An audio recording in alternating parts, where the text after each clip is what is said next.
Ubos na yung kandila. Meron siyang pizza, tsaka coke. Yan. Meron taong biniling malaking bulaklak. Ang ganda ng bulaklak.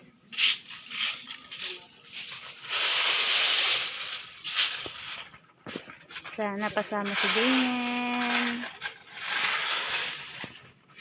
Kasi pag ni mother, oh, hanggang dun, sa kapitbahay niya. Kapitbahay. Iwawalis niya.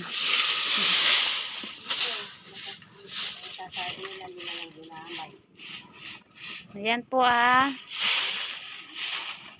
Kunin niyo ng tupad dito yan.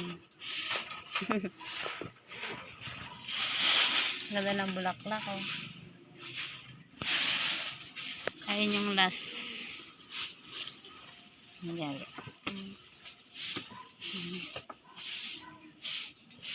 Happy anniversary.